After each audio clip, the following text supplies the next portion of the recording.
الذي أرسله الله تعالى بالحق بشيرا ونذيرا وداعيا إلى الله بإذنه وسراجا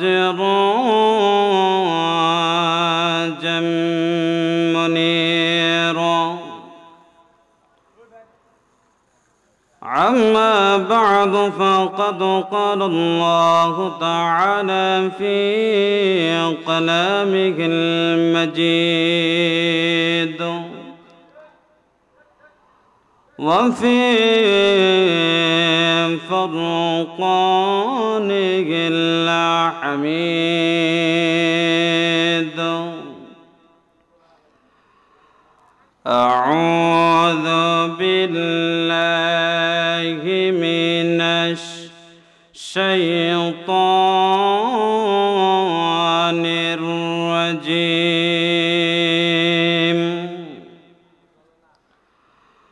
بسم الله الرحمن الرحيم.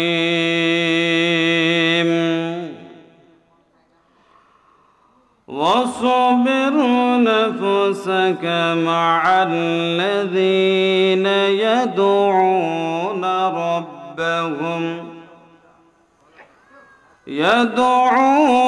ربهم بالغدوات والعشي يريدون وجهه ولا تعد عيناك عنهم تريد زينة الحياة الدنيا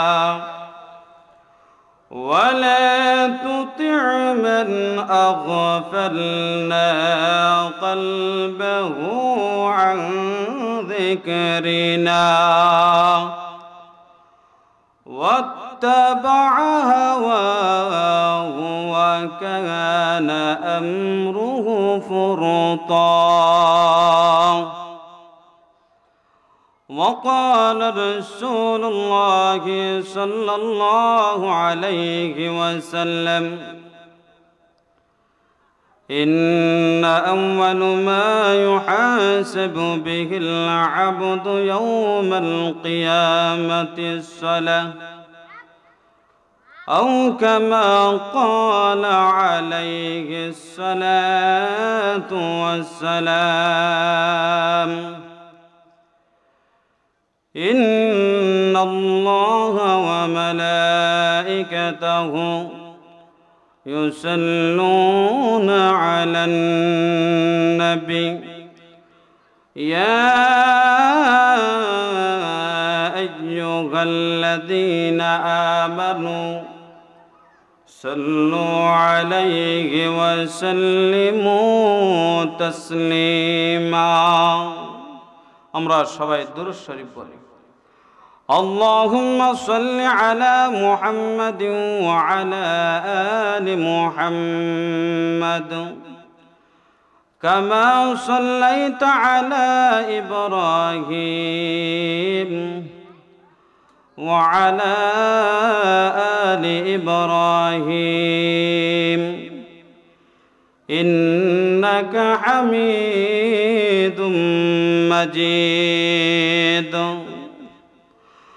اللهم بارك على محمد وعلى آل محمد كما باركت على إبراهيم وعلى آل إبراهيم إنك حميد مجيد. আল্লাহর দরবারে লক্ষ কোটি শুকরিয়া যে আল্লাহ পাক অত্যন্ত দয়া করে, মায়া করে, মহাব্বত করে এমন একটি সুন্দর জলসায় আসার এবং বসার তৌফিক দিয়েছেন। তাই আমরা বলি অন্তরস্থল থেকে মহাব্বতে জোরে সোরে বলি আলহামদুলিল্লাহ। সবাই সামনের দিকে আসলে ভালো হয়, সামনে থাকলে ভালো লাগে। একটু আসেন, সবাই উঠেন, একটু কষ্ট করে ওইটা সামনের দিকে আসেন। আলোচনা করলে কিছু হা বা না কইেন, একটু আসেন, সামনের দিকে আসেন। এইখানে বাচ্চারা একটু সামনে আসেন। দোকানপাট বন্ধ করার অনুরোধ করা হলো। দোকানপাট যেন না থাকে, স্বেচ্ছাসেবক যারা আছে, ভলেন্টিয়ার যারা আছে, দোকানপাট বন্ধ করার অনুরোধ করা হলো। দোকানপাট সব বন্ধ করে একদিনের জন্য অন্তত পক্ষে মাহফিল শোনার দরকার। কি বলেন? মাহফিল কি দিছে দোকানপাটে বৈশা থাকার জন্য নাকি মাহফিলে আসার জন্য? এখন বর্তমানে মাহফিলের প্যান্ডেলও মাহফিল হয় না, দোকানপাটে মাহফিল হয়। বুঝেন না? বেশিরভাগ যে আয়াত আমি তেলাওয়াত করেছি সূরা কাফ 18 নম্বর সূরা 28 নম্বর আয়াত, ওই আয়াতের আলোকে কিছু কথা বলার আল্লাহ যেন তৌফিক দেন, সকলে বলে আমিন। ওই আয়াতের মধ্যে আমরা ঢোকার আগে সালাত নিয়ে কিছু বলার দরকার। আমাদের সালাতের মধ্যে, নামাজের মধ্যে এখন বর্তমানে বেশি গাফলতি। কিসের মধ্যে? নামাজের মধ্যে কি গাফলতি। নামাজ মুসলমান পড়তে চায় না, ঠিক না? আল্লাহর রাসূল সাল্লাল্লাহু আলাইহি ওয়াসাল্লাম বলেন, হাদিস শরীফের মধ্যে ইরশাদ করেন, ইন্না আউয়ালু ইউহাসাবু বিহিল আবদু ইয়াওমাল কিয়ামাতিস সালাহ। এ আমার বান্দারা শুনিয়া নাও, আমি আল্লাহ পাক রব্বুল আলামিন সর্বপ্রথম জিজ্ঞাসা করব না কয়টা সন্তান তুমি জন্ম দিয়েছ। আমি সর্বপ্রথম জিজ্ঞাসা করব না কোন জায়গায় কয়টা বিল্ডিং এর মালিক হয়েছ, কয় কেয়ার জায়গার মালিক হয়েছ, কয়টা রাজনীতি করিয়া কয়টা জায়গার ভিতরে তুমি সফলতা অর্জন করেছ। আল্লাহর নবী বললেন, হে পৃথিবীর মানুষেরা শুনিয়া নাও, আমি আল্লাহ কিয়ামতের ময়দানে সর্বপ্রথম নামাজের হিসাব নেব। কিসের হিসাব? বলুন তো, মানুষ নামাজের পিছনে বেশি দৌড়ায় না দুনিয়ার পিছনে দৌড়ায়? কয় না, সবাই কয় না। কিসের পিছনে? দুনিয়ার পিছনে ঘোরায়। বলুন তো, নামাজের পিছনে মানুষ বেশি দৌড়ায় নাকি ধন সম্পদের পিছনে বেশি দৌড়ায়? কোন দিকে? ধন সম্পদের দিকে। তাহলে বোঝা গেল আমাদের পৃথিবীর জমিনে যে আকাম কোকাম করতেছি, যে রাস্তায় আমরা চলতেছি, মনে হয় যেন সালাতের হিসাব সর্বপ্রথম নেওয়া হবে না, নেওয়া হবে দুনিয়াতে যত কাজ করছে ওই কাজের হিসাব। আল্লাহর নবী বললেন, না না, পৃথিবীর মানুষেরা শুনিয়া নাও। হযরত ওমর রাদিয়াল্লাহু তাআলা আনহুর যুগে, হযরত ওমর রাদিয়াল্লাহু তাআলা আনহু খলিফা ছিলেন, প্রধান স্রষ্টা ছিলেন, এমনকি প্রধান প্রেসিডেন্ট ছিলেন। ওই জায়গার মধ্যে তাকিয়া প্রত্যেকটা এলাকার ভিতরে, প্রত্যেকটা মহল্লার ভিতরে, প্রত্যেকটা আইন শাসকের কাছে জানাইয়া দিলেন, হো আমার শাসকেরা, তোমরা শুনো, তোমাদের কাছে আমি জানাই দিতে চাই। চিঠি পাঠাইলেন, এমনকি ওই চিঠির মধ্যে লেখা ছিল, এ আমাদের আইন শাসকরা শুনিয়া নাও, আমি হযরত ওমর রাদিয়াল্লাহু তাআলা আনহুর কাছে সবচেয়ে গুরুত্ব বিষয় হলো নামাজ। যে ব্যক্তি নামাজের হেফাজত করবে, ইহতিমাম করবে, নামাজের হেফাজত করবে, সে অন্য অন্য কাজও হেফাজত করবে। সে অন্য অন্য সব কিছুই হেফাজত করবে। যে নামাজের প্রতি নষ্ট করবে, নামাজের প্রতি ইহতিমাম হবে না, নামাজের কে হেফাজত করবে না, সে অন্য অন্য কাজ বিনষ্ট করবে। অন্যান্য কাজ কি করবে? নষ্ট করে দিবে। তার জন্য আল্লাহ পাক রব্বুল আলামিন জানিয়ে দিলেন, হে পৃথিবীর মানুষ তোমরা শোনো, আল্লাহ মহান ওয়া তাআলা সূরা কাফের 27-28 নম্বর আয়াতের মধ্যে জানিয়ে দিলেন, ওয়াসবির নাফসাকা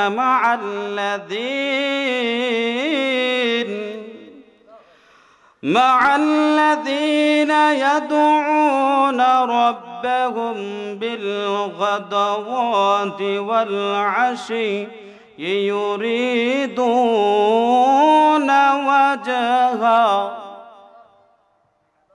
তোমরা নিজেকে ধৈর্যশীলদের সাথে রাখো। তারপরে আল্লাহ বলেন, যারা আমি আল্লাহকে সকাল সন্ধ্যা ডাকে তাদের সঙ্গে তোমরা তাকিও। কার সাথে? সকাল সন্ধ্যা যারা ডাকে তাদের সঙ্গে তাকিও।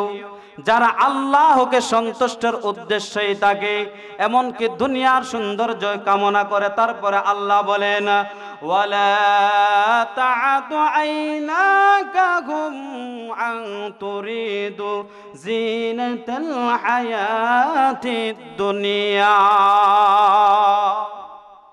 আল্লাহ বলেন, যারা সৌন্দর্য, দুনিয়ার সৌন্দর্য কামনা করে তাদের থেকে তোমরা দু চোখ ঘুরিয়ে নিও না। তাদের দিয়ে কি? তোমরা দু চোখ ঘুরিয়ে নিও না। কারণ হলো তাদের সঙ্গে থাকো, তাদের সঙ্গে পরামর্শ করো, তাদের সঙ্গে ভালো কাজ করো। ওই ভালো কাজ যদি করো তাহলে তাদের সঙ্গে থাকা হবে। তাদের সঙ্গে যদি তুমি থাকো, ভালো পরামর্শ করো, তাহলে তাদের সঙ্গে থাকা হবে। তাদের সাথে উঠা বসা করো, তাদের সঙ্গে হবে। তাদের সাথে লেনদেন করে তাদের সাথে থাকা হবে। তাদের থেকে দু চোখ ঘুরিয়ে নেওয়া হবে না। এটা কার কথা? আল্লাহর কথা। আল্লাহ পাক রব্বুল আলামিন তারপরে জানায়া দিলেন, হে হাবিব, ওয়ালা তুতি', আপনি তাদের অনুসরণ করবেন না, তাদের সাথে থাকবেন না, তাদের সাথে উঠা বসা করবেন না, এমনকি তাদের সাথে কোনো সম্পর্ক রাখবেন না। আল্লাহর রাসূলকে জানায়া দিলেন, হে নবী আমার, বন্ধু আমার, শুনিয়া নেন, 3 শ্রেণী মানুষের সাথে উঠবেন না, বসবেন না, সম্পর্ক রাখবেন না, তাদের সাথে এমনকি চলাফেরাও করবেন না। কয় শ্রেণী? 3 শ্রেণী। মনে রাখবেন, শুধু আলোচনা শুনলেই চলবে না। 3 শ্রেণী ব্যক্তিকে আল্লাহ মহান ওয়া তাআলা, আল্লাহ নিজে ডাইরেক্ট কোরআনের মধ্যে নোট করে দিয়েছেন। ওই 3 শ্রেণী ব্যক্তির পরিচয় আমার আল্লাহ তুলে ধরেছেন। হে পৃথিবীর মানুষেরা শোনো, যদি মানুষ হতে চাও, আমি আল্লাহর আনুগত্য করতে চাও, আমি আল্লাহর প্রতি ঈমান আনতে চাও, রাসূলকে মানতে চাও, রাসূলের প্রতি ঈমান আনতে চাও, তাহলে ওই 3 শ্রেণী ব্যক্তির সাথে সম্পর্ক রাখা যাবে না, ওই 3 শ্রেণী মানুষের সাথে চলা যাবে না, ওই 3 শ্রেণী মানুষের সাথে উঠা বসা করা যাবে না, ওই 3 শ্রেণী মানুষের সাথে সম্পর্ক রাখা যাবে না।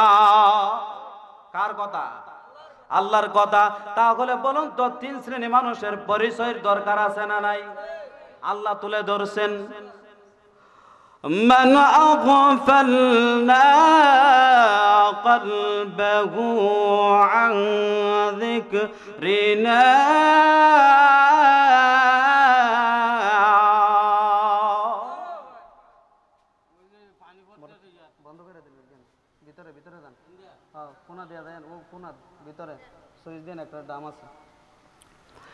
আগফালনা।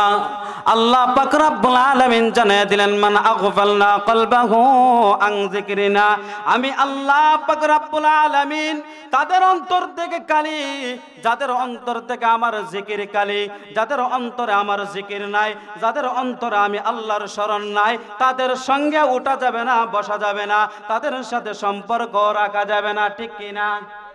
কার অন্তরকালে?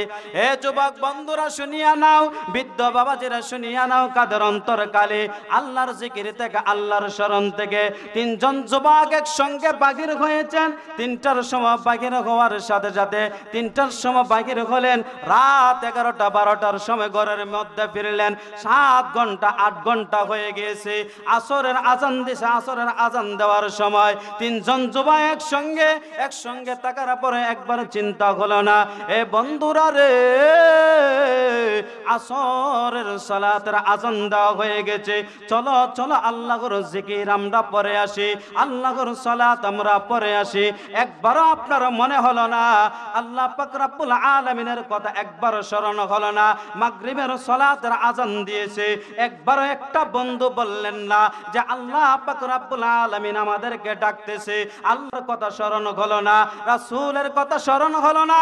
আল্লাহর জিকির আপনার অন্তরের মধ্যে আসে নাই? আল্লাহর স্মরণ আপনার অন্তরের মধ্যে আসে নাই? ওই যুবক এশারের আজান দিয়েছে, তারপরেও বলে নাই বন্ধুরা রে, এশারের আজান দিয়েছে, আমরা না মুসলমানের বাচ্চা, আমরা না মুসলিমের বাচ্চা, আমরা না মুসলমানের ঘরে জন্ম নিয়েছি, আমাদের সর্বপ্রথম কাজ হলো নামাজ। সর্বপ্রথম কাজ কি?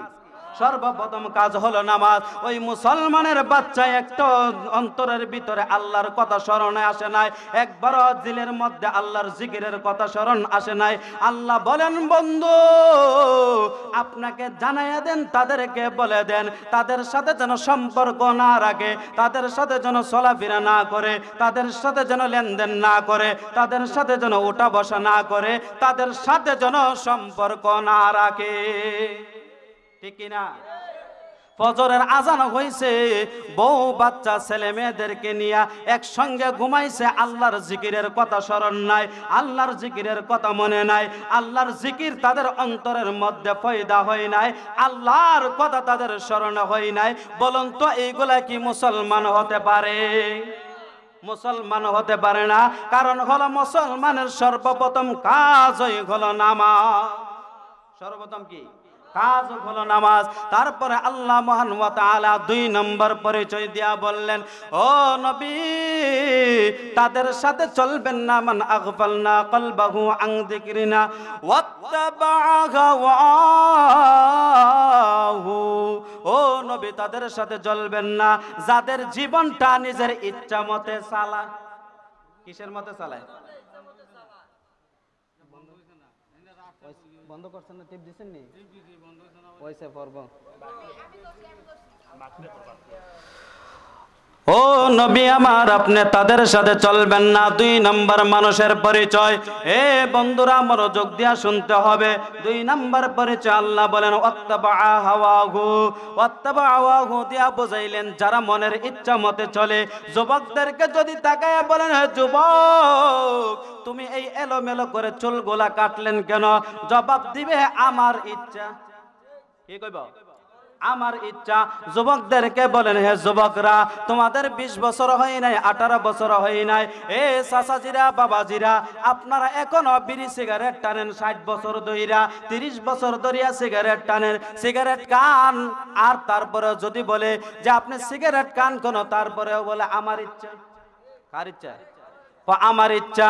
যুবক ভাইদেরকে বলে, হে যুবক ভাই, দাড়ি কেন সপ্তাহে সপ্তাহে 3 বার শেভ করো? আছে না নাই? কয়বার শেভ করে? টাকা বেশি হইলে 3 বার শেভ করে না কম হইলে? টাকা বেশি হইলে না কম হইলে? বেশি হলে। যদি জিজ্ঞাসা করেন, যুবক ভাই সপ্তাহের ভিতরে 3 বার দাড়ি শেভ করেন কেন? কয়টা হলো আমার ইচ্ছা। পাঞ্জাবি করেন না কেন? কয়টা আমার ইচ্ছা। টুপি ব্যবহার করেন না কেন? এটা আমার ইচ্ছা। নারীদের সাথে রাতভর কথা বলে কেন? এটা আমার ইচ্ছা। নারীদের সাথে রাস্তার ঘাটে দাঁড়ায় কথা বলে কেন? এটা আমার ইচ্ছা। দোকানপাটে ঘোরাফেরা কোনো মাহফিল তৈয়া কর, এটা আমার ইচ্ছা। নবীকে জানাই দিলেন, ও নবী আমার, তাদের সাথে চলবেন না, তাদের সাথে বসবেন না, তাদের সাথে সম্পর্ক রাখবেন না যারা বলে সবকিছুই আমার ইচ্ছা। নবী নাই, রাসূল নাই, হাদিস নাই, দিন নাই, কোরআন নাই, যাদের মধ্যে তাদের সাথে চলা যাবে না। তাদের সাথে কি চলা যাবে না। যারা বলে যে আমার আপেন, অনেক যুবক ভাইদেরকে যদি জিজ্ঞাসা করে ভাইয়েরা 3 কোয়ার্টার প্যান্ট পিন্দ কেন, কয়টা আমার ইচ্ছে, কয়নি? হ্যাঁ বলুন তো, কোন মুসলমানের বাচ্চা 3 কোয়ার্টার প্যান্ট কিনতে পারেনি? 3 কোয়ার্টার প্যান্ট কিনতে পারে না। কারণ হলো এটা হলো ইহুদিদের কারবার। কার কারবার? ইহুদিদের কারবার। বলুন তো ইহুদিদের কালচার আমাদের ভিতরে ঢুকছে কিনা? পুরাপুরি না তুরাতুরি? পুরাপুরি ঢুকছে। তাহলে বোঝা গেল মুসলমান চলবে কার ইচ্ছা?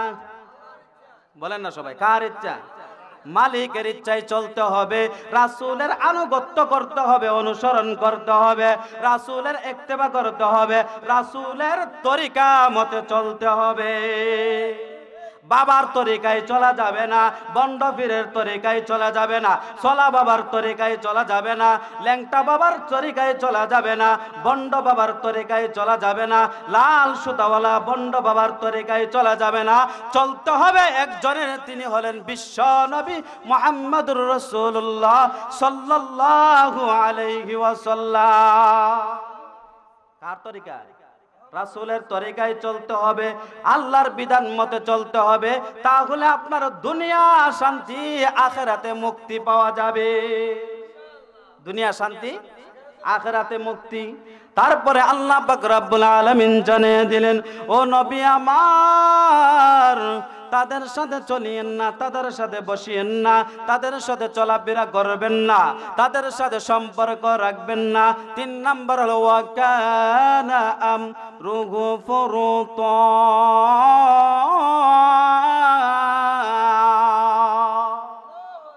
আল্লাহ পাক রব্বুল আলামিন জানিয়ে দিলেন, যারা প্রতিটা গুনার প্রতি সীমা লঙ্ঘন করে, প্রতিটা গুনাহ সীমা লঙ্ঘন করে, ওই ব্যক্তির সাথে সম্পর্ক রাখা যাবে না। বলে প্রতিটা গুনাহ কিভাবে সীমা লঙ্ঘন করে? এক ধরনের ডাকাত আছে 30 বছর ধরে মাফের মধ্যে কম দে, আছে না নাই? এটা কি? এইটা হলো গুনাহের প্রতি সীমা লঙ্ঘন করা। কারণ হলো একদিন ভুল হয়ে গেছে, অসুবিধা নাই, আল্লাহর কাছে তওবা করে নিব। একদিন পরনারীর দিকে চোখ নজর পড়ে গেছে, এটা তওবা করে নিব। কিন্তু তার এটা অভ্যাসই নারীদের দিকে তাকানো, এটা অভ্যাস। ওইটা বলে আল্লাহ বলেন ওইটা হলো গুনাহের প্রতি সীমা লঙ্ঘন করা। তাহলে বলুন তো গুনাহের প্রতি সীমা লঙ্ঘন করা যাবে না? করা যাবে না। দেখবেন অনেক ধরনের দোকানদার আছে 30 বছর ধরে ব্যবসা করতেছে, 6 নম্বর মাল রে 5 নম্বর মাল রে 1 নম্বর কইয়া বেছে, আছে না নাই? কয় নম্বর মাল রে? 5 নম্বর মাল রে, 6 নম্বর মাল রে বিক্রি করে কয়টা 1 নম্বর। এই মাত্র জাপান থেকে আইছে, এই মাত্র চীন থেকে আইছে, এই মাত্র ইন্ডিয়া থেকে আইছে। কারণ হইলে এটা ফসা বেকারির থেকে আইছে। এটা কয় না, কইলে তো আর কেউ কিনতো না। কইলে কি বলুন তো, এটা কি মিছা কথা কইছে না আসা কথা কইছে? এটা মিথ্যা কথা বলছে। কারণ হলো ওই মিথ্যা কথা বলে যারা সীমা লঙ্ঘন করে, যারা, তাদের প্রতি উঠা যাবে না, বসা যাবে না, তাদের সাথে সম্পর্ক করা যাবে না। এক ধরনের চাচা আছে 30 বছর ধরে বিড়ি টানে। ক বছর ধরে? 50 বছর ধরে বিড়ি টানে, 60 বছর ধরে বিড়ি টানে। একদিনও খবর কই নাই যে আল্লাহর প্রতি সীমা লঙ্ঘন করতেছি, গুনাহর প্রতি সীমা লঙ্ঘন করতেছি। আমার যুবক ভাইয়েরা, অনেক যুবক ভাইয়েরা আছে 5 বছর ধরে বাবা খায়, 10 বছর ধরে ট্যাবলেট খায়, 30 বছর ধরে ফেন্সিডিল খায়, আছে না নাই? এরকম আছে না নাই? আল্লাহ বলেন ওই যুবকদের সাথে চলা যাবে না, ওই যুবকদের সাথে ওঠা যাবে না, ওই যুবকদের সাথে চলাফেরা করা যাবে না, ওই যুবকদের সাথে সম্পর্ক রাখা যাবে না। দেখবেন ফেন্সিডিল যারা খায় এর সাথে এর আর একটা সম্পর্ক আছে, যারা খায় তাদের সাথে একটা সম্পর্ক আছে। বিড়ি কাউরা চাচা, আবার বিড়ি কাউরা চাচার সাথে আর একটা সম্পর্ক আছে, বাবা কুরের সাথে আর একটা বাবা কুরের সম্পর্ক আছে। মাফে কম দে যারা একটার থেকে আর একটা শিহে, এরকম আছে নি? হ্যাঁ, এলাকার ভিতরে জিনাকুরের সাথে থাকে, বেবিচার বিবাসের সাথে থাকে, আপনার জুলুমকুরের সাথে থাকে, নামাজ পড়ে না যারা তারা একসাথে থাকে, এরকম আছে নি? দোকানপাটে গিয়া দেখবেন টেলিভিশনের ফাইলসা কিসের পথে? 30 বছর ধরে চাচার ঘরে টেলিভিশন চলে। কি ভিশন চলে? রঙিল টেলিভিশন চলে। তারপরে কয় হুজুর অন্য কিছু জোড়ায় আর না জোড়ায়, কিন্তু একটা টেলিভিশন জোড়াইছি। কি কয়? অন্য কিছু জোড়ায় আর না জোড়ায় একটা টেলিভিশন জোড়াইছি। তারপরে তার ঘরে দাওয়াতে গেলে দেখা যায় কোরআন শরীফের মধ্যে কিছু নাই, দেখা যায় টেলিভিশনটা পর্দা দিয়ে রাখছে। এরকম নাই? এরকম আছে। যে কথা বলতেছিলাম 30 বছর ধরে যে আপনি বিড়ি খাইতেছেন, টেলিভিশন দেখতেছেন, টেলিভিশনের 4 দোকানের সামনে গিয়া বসে চাচা বৈশাখ দুনিয়াত বসে আর বালা মানুষ নাই। কি কয়? দুনিয়া তার বালা মানুষ নাই। চাচা কিন্তু এমাদা বেডিয়েতের কমর নাচানি দেখতেছে। কি নাচানি দেয়? কমর নাচানি দেখতেছে। তারপরে বাম হাত দিয়ে আপনার চা খাইতেছে, ডাইন হাত দিয়া বিড়ি খাইতেছে। এরকম আছে নি? এরকম চাচা এলাকাত মনে নাই। তারপরে টেলিভিশনের ছায়া গাহ দেশে বুঝে আর বালা মানুষ নাই। আচ্ছা বলুন তো ওই চাচা বিড়ি কাউরার মধ্যে গিয়া কি বালা মানুষ পাইব? বালা মানুষ যদি পাইতে চান তে কাজীবাড়ির মাদ্রাসাত যান। কোন জায়গায় যান? রাস্তার মাদ্রাসাত যান। বালা মানুষ যদি পাইতে চান রাত 3টার সময় 2টার সময় যে মাদ্রাসার ছাত্রগুলা উঠে কোরআন তেলাওয়াত করে ওই জায়গাতে বালা মানুষ আছে। বিড়ি কাউরার আড্ডাত আছে নি? চা কাউরার আড্ডাত আছে নি? হ্যাঁ, বাবা কুরের আড্ডাত আছে নি? জিনা কুরের আড্ডাত আছে নি? জুলুম কুরের আড্ডাত আছে নি? মুনাফিকদের আড্ডাত আছে নি? সীমা লঙ্ঘন করে যারা প্রতিটা গুনার প্রতি সীমা লঙ্ঘন করে 30 বছর ধরে আপনার অন্যায় করতেছেন, 30 বছর ধরে গুনাহ করতেছেন, 30 বছর ধরে আপনার বিভিন্ন ধরনের কার্যকলাপ গুনাহের কাছে জড়িত আছেন। আল্লাহ বলেন ও নবী তাদের সাথে উঠিয়েন না, তাদের সাথে বসিয়েন না, তাদের সাথে সম্পর্ক রাখবেন না। ওই দল যারা 3 দল, 1 নম্বর হলো যারা আল্লাহর জিকির থেকে তার অন্তরকালী স্মরণ থেকে কালী, 2 নম্বর হলো অত্তবাহু যার জীবনটা নিজের ইচ্ছা মতো চালা, 3 নম্বর হলো আল্লাহ পাক রব্বুল আলামিন জানিয়ে দিলেন প্রতিটা গুনাহের প্রতি যারা সীমা লঙ্ঘন করে। কি লঙ্ঘন? সীমা লঙ্ঘন করে। দেখা যাইতেছে অনেক জায়গাতে এখন আমাদের বর্তমানে গীবত, সবাই খেয়াল করেন আমাদের যে পরিমাণ গীবত চলে অন্যান্য গুনাহ কিন্তু এই পরিমাণ নাই। গীবত বুঝেননি আপনারা? চার দোকানে বইলে গীবত কম না বেশি হয়? আমি একটা নাম দিছি এটারে আন্তর্জাতিক, আপনার এই জায়গা আন্তর্জাতিক ফতোয়া সেন্টার। এটা কি সেন্টার?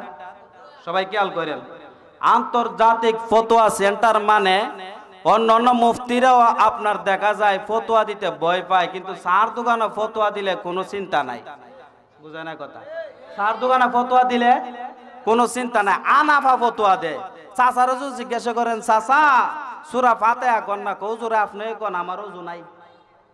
বুঝে না কথা? কিন্তু কথা যদি শুরু করে চাচা চা খায় এক হাত দিয়া, বিড়ি খায় এক হাত দিয়া, ফান খায় আরেক সাবা দিয়া, একায় কিনা? হ্যাঁ, কথা দেন শুরু করছে, কথা চলতে আছে, অন্য কেউ আর সাইড দেয় না, এমন ফাঁকনামি করে মনে হয় যে দুনিয়ার সব সে শিক্ষা লাইছে। বুঝে না কথা? এরকম না? চার দোকানে সব পণ্ডিত গিয়া বয়। কি দোকান? চার দোকানে যত আন্তর্জাতিক আপনার পণ্ডিত আছে সব গিয়া কোন জায়গায় জ্বলা হয়? চার দোকান। তে গিবটটা সবথেকে বেশি চার দোকান হয়। গিবটটা কোন জায়গায় বেশি হয় সব থেকে? গিবতের কয়েকটা কথা বলো আপনাদেরকে, খুব খেয়ালে শুনবেন। একজন আরেকজন গিবত করতে হলে 3 জন লোক লাগে। কয়জন লোক লাগে? খেয়াল রাখেন। যে গিবত করে যার কাছে করে, যার নাম লিয়া করে, কয়জন হইছে? 3 জন। যার কাছে করে, যার গিবত করে, যার কাছে করতেছে, যে করতেছে, কয়জন হইছে? 3 জন। খেয়াল করবেন 3 জন ছাড়া গিবত হয় না। 3 জন ছাড়া কি গিবত হয় না। ওই 3 জন যখন একত্রিত হয় অবশ্যই একজন যখন উঠটা যায় এই 2 জন দেখবেন আবার উজুরের বিরুদ্ধে কথা কয়। বিশ্বাস করেন না? কি উজুর? এমনি মুখটা এমনি বেহা করে কয় কি উজুর?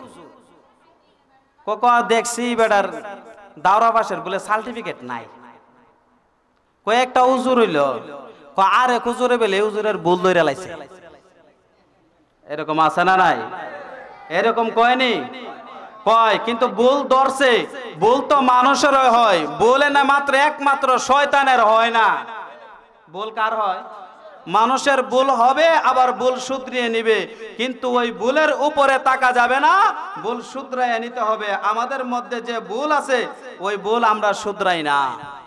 এই ভুল কি আমরা শুধরাই না। যে গীবতের কথা বলছিলাম, আমাদের মা বোনদের, পুরুষরা তো আছেই, মা বোনদের ভিতরেও গীবত খুব বেশি ভয়াবহতা ছড়ায় গেছে। কার ভিতরে?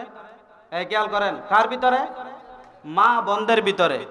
দুইজন তিনজন যদি একত্রিত হইতে পারে, টিভির চ্যানেলে যে খবর না ছড়াইতে পারে, তারা একজনের কানে যদি ছড়াই দিতে পারেন, টিভির চ্যানেলের আগে অন্য মানুষের কাছে পৌঁছে যাবে। বুঝে না কথা? টিভির চ্যানেলের আগে কি অন্য মানুষের কাছে পৌঁছে যায় গিয়া। তাহলে গীবতের এত বড় ভয়াবহতা একটা বলি, আল গিবাদু আশাদ্দু মিনাজ জিনা। আল্লাহ রাসূল সাল্লাল্লাহু আলাইহি ওয়াসাল্লাম বলছেন, গীবতের ভয়াবহতা এবং গীবতের পাপ জিনার চেয়ে আরো ভয়ঙ্কর। জিনার চেয়ে কি আরো ভয়ঙ্কর। তাহলে বলুন তো, গীবত আমাদের দ্বারা হয় কি না? হ্যাঁ, তাহলে আমরা আজকে থেকে চার দোকানে বনার যে সাগানো বন, চা খাওয়ার যতটুক টাইম আছে এতটুক শুধু বসবেন। কি বলছি আমি বলেন তো? চা খাইবেন দরকারের জন্য, যারা যাইবেন চার দোকানে যাইবেন কিসের জন্য? চা খাওয়ার জন্য। চা খাইবেন যতটুক টাইম, এতটুক টাইম শুধু বসবেন। আর চা ফুয়ায় খাইতে খাইতে এমন ঠান্ডা হয়ে যায়, কিন্তু চাচার গপ আর শেষ হয় না। এরকম আছে না? কি বলছি আপনাদেরকে বলেন, চার দোকানে যতটুক আপনার জরুরি, 5 মিনিট জরুরি হলে 5 মিনিট করবেন, 10 মিনিট হলে 10 মিনিট। ওই জায়গার ভিতর থেকে যত তাড়াতাড়ি আসতে পারেন তত তাড়াতাড়ি ভালো। আল্লাহ যেন আমাদের সবাইকে সহিহ বুঝ দান করেন, এমনকি এই কথাগুলো যেন মেনে চলার তৌফিক দান করেন। সকলে বলে আমিন। ওয়া আখিরু দাওয়ানা আলহামদুলিল্লাহি রাব্বিল আলামিন।